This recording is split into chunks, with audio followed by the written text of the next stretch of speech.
ce passage, le moment crucial dans la vie du légendaire Guillaume Tell.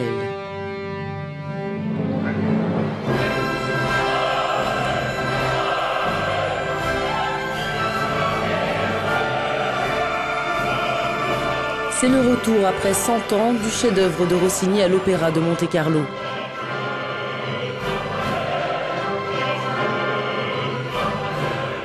Le retour aussi d'une musique à la fois cultivée et populaire.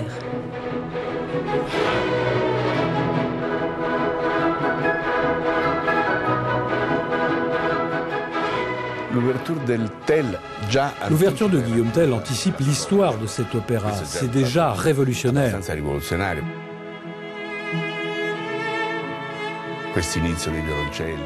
Les violoncelles du début sont d'une telle beauté et c'est extrêmement nouveau pour cette époque.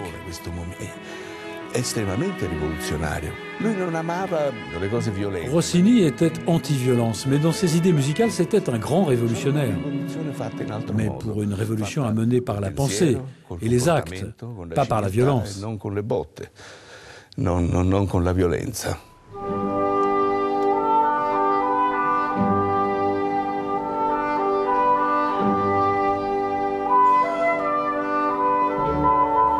La mise en scène a été pensée dans un seul but, mettre en valeur la performance des chanteurs. Elle est signée par l'intendant de l'Opéra de Monte-Carlo lui-même.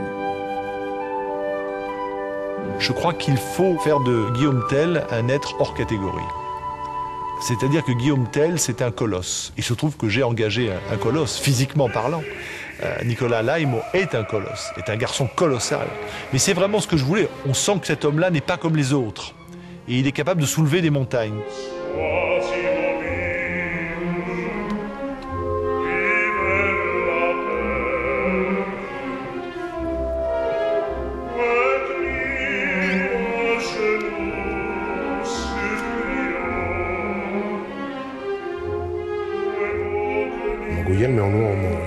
Guillaume est un homme merveilleux et extraordinaire, mais aussi un homme comme beaucoup d'autres. Quand j'ai commencé à travailler sur Guillaume Tell, j'ai pensé à mon père. L'amour d'un parent pour son enfant ne peut pas être exprimé, c'est quelque chose de merveilleux. Et j'ai vu le visage de mon père. Il était comme ça, il aurait fait n'importe quoi pour sa famille. Pour moi, l'aria dans l'acte 3 est juste sublime et me rapproche de mon père.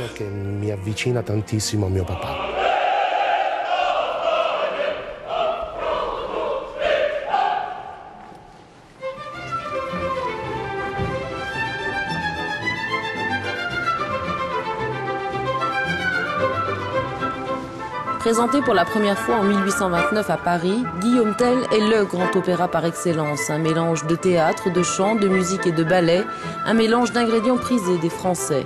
Cet opéra a fait de Rossini la personnalité la plus célèbre de son temps. C'est une œuvre où l'on sent que le monde change pour Rossini. Il essaie à travers elle de transmettre ses sentiments, ses idées. Mais il est clair aussi qu'il commence à se sentir mal à l'aise dans ce monde dont la trajectoire change. Et effectivement, après cet opéra, il n'en écrira plus jamais d'autre.